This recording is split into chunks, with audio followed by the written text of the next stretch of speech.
Hello student, welcome to my YouTube channel. আজি 10মান শ্ৰেণীৰ পোষৰ প্ৰতিফলন আৰু প্ৰতিসৰণ নামৰ চেপ্টাৰৰ পৰা 20টা ইম্পৰ্টেণ্ট MCQ আলোচনা কৰিম। তাৰ 1 নম্বৰ কুৱেশ্যনটো চোৱা। এখন গোলাকাৰ দাপোনৰ ভাঁজ ব্যাসাৰ্ধ R আৰু ফকাচ দৈৰ্ঘ্য Fৰ মাজৰ সম্পৰ্ক। অপশ্যন এত দিয়া আছে R = F/2, বিত দিয়া আছে R = twice F, চিত দিয়া আছে R = F আৰু ডিত দিয়া আছে R = F/4।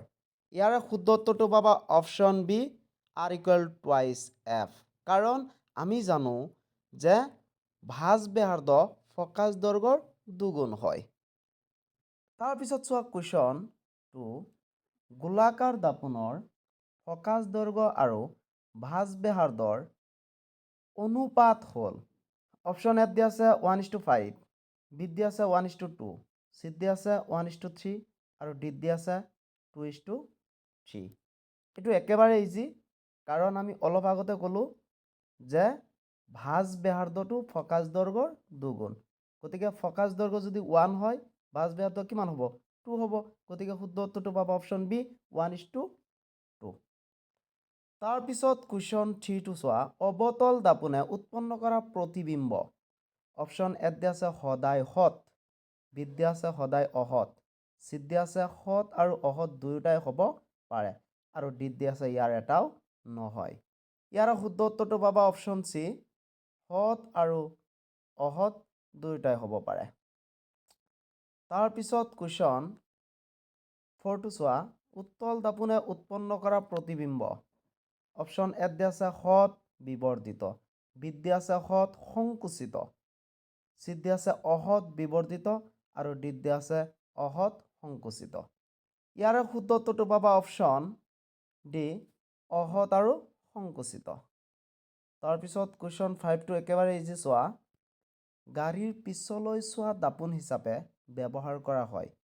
অপশ্যন এত দিয়া আছে উত্তল দাপোন, বিত দিয়া আছে অৱতল দাপোন, চিত দিয়া আছে সমতল দাপোন আৰু ডিত দিয়া আছে ইয়াৰ এটাও নহয়। এতিয়া চোৱা, ইয়াৰ শুদ্ধ উত্তৰটো পাবা অপশ্যন এ, উত্তল দাপোন। তাৰপিছত কুৱেশ্যন 6টো চোৱা। সমতল দাপোনত উৎপন্ন প্ৰতিবিম্ব। অপশ্যন এত দিয়া আছে সৎ, ওলোটা আৰু সংকুচিত, বিত দিয়া আছে অসৎ, থিয় আৰু বিবৰ্ধিত, চিত দিয়া আছে অসৎ, থিয় আৰু সমান আৰু ডিত দিয়া আছে অসৎ, থিয়, সংকুচিত। ইয়াৰ শুদ্ধ উত্তৰটো পাবা অপশ্যন চি, অসৎ, থিয় আৰু সমান।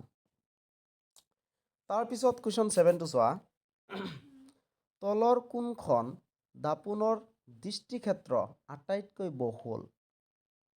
অপশ্যন এত দিয়া আছে সমতল, বিত দিয়া আছে উত্তল, চিত দিয়া আছে অৱতল আৰু ডিত দিয়া আছে এটাও নহয়।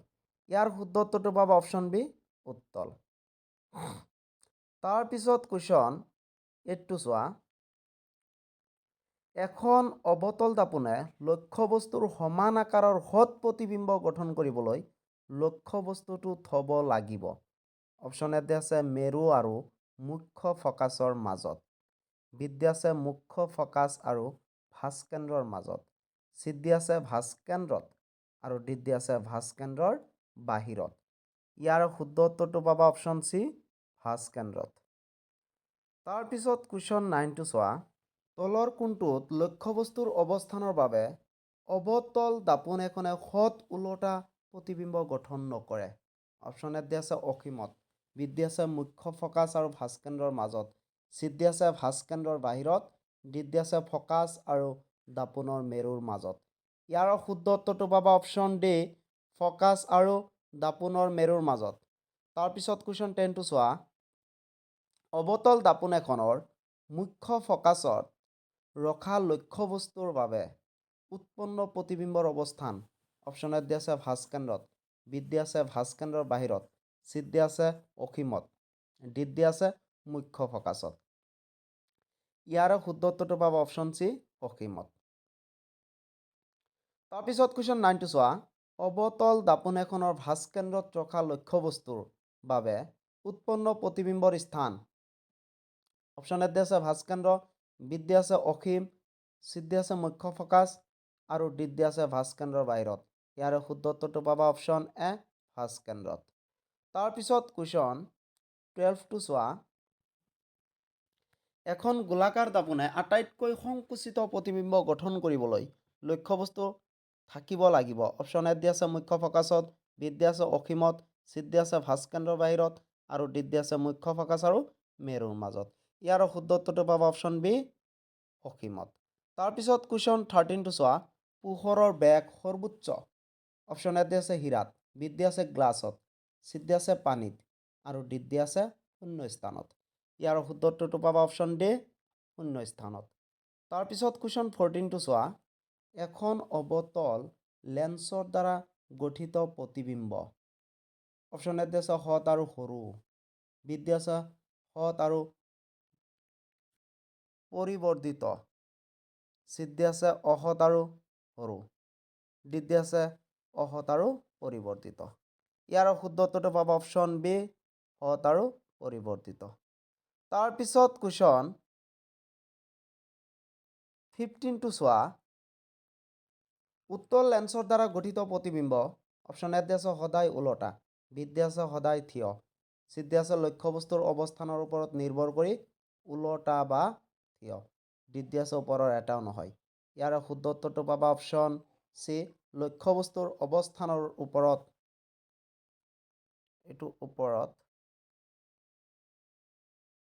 নিৰ্ভৰ কৰি ওলোটা বা থিয়। তাৰপিছত কুৱেশ্যন 16টো চোৱা। এখন লেন্সৰ ক্ষমতা -2 ডায়প্টাৰ। লেন্সখন কি প্ৰকাৰৰ হ'ব?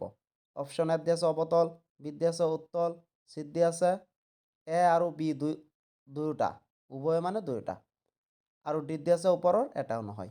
ইয়াৰ শুদ্ধ উত্তৰটো পাবা অপশ্যন এ অৱতল। তাৰপিছত কুৱেশ্যন 17টো চোৱা। দাঢ়ি খুৰাবলৈ এখন দাপোন ব্যৱহাৰ কৰা হয়। দাপোনখন কি প্ৰকৃতিৰ? অপশ্যন এ দি আছে অৱতল দাপোন, বি দি আছে উত্তল দাপোন, চি দি আছে সমতল দাপোন আৰু ডি দি আছে ওপৰৰ এটাও নহয়। ইয়াৰ শুদ্ধ উত্তৰটো পাবা অপশ্যন এ অৱতল দাপোন। তাৰপিছত কুৱেশ্যন 18টো চোৱা। তলত দিয়া কোনটো পদাৰ্থ লেন্স তৈয়াৰ কৰিবলৈ ব্যৱহাৰ কৰিব নোৱাৰি? অপশ্যন এ দি আছে পানী, বি দি আছে প্লাষ্টিক, চি দি আছে কাঁচ আৰু ডি দি আছে মৃত্তিকা। ইয়াৰ শুদ্ধ উত্তৰটো পাবা অপশ্যন ডি মৃত্তিকা। তাৰপিছত কুৱেশ্যন 19টো চোৱা। আপতিত ৰশ্মি আৰু অভিলম্বৰ মাজত থকা কোণক বোলে? অপশ্যন এ প্ৰতিফলন কোণ, বি অভিলম্ব, অভিলম্ব, চি আপতন কোণ আৰু ডি ওপৰৰ এটাও নহয়। ইয়াৰ শুদ্ধ উত্তৰটো পাবা অপশ্যন চি আপতন কোণ। তাৰপিছত আজিৰ ভিডিঅ'ৰ লাষ্ট কুৱেশ্যনটো চোৱা। অৱতল লেন্সৰ আন এটা নাম কি? অপশ্যন এ দি আছে অভিসাৰী লেন্স, বি দি আছে অপসাৰী লেন্স, চি দি আছে অভিসাৰী দাপোন আৰু ডি দি আছে অপসাৰী দাপোন। ইয়াৰ শুদ্ধ উত্তৰটো পাবা অপশ্যন বি অপসাৰী লেন্স। গতিকে এইখিনিয়ে আছিল এইটো চেপ্টাৰৰ পৰা ইম্পৰ্টেণ্ট MCQ। গতিকে তোমালোকে এইখিনি চাবা, আৰু যদি এইটো চেপ্টাৰৰ পৰা তোমালোকৰ MCQ কুৱেশ্যন লাগে তোমালোকে কমেণ্ট কৰি জনাই দিবা। আৰু যদি এইটো চেপ্টাৰৰ পৰা বৰ্ড কুৱেশ্যনো তোমালোকৰ লাগে সেইটোও কমেণ্ট কৰি জনাই দিবা। মই PDF আকাৰে হোৱাটছআপ কৰি পঠাই দিম। ধন্যবাদ।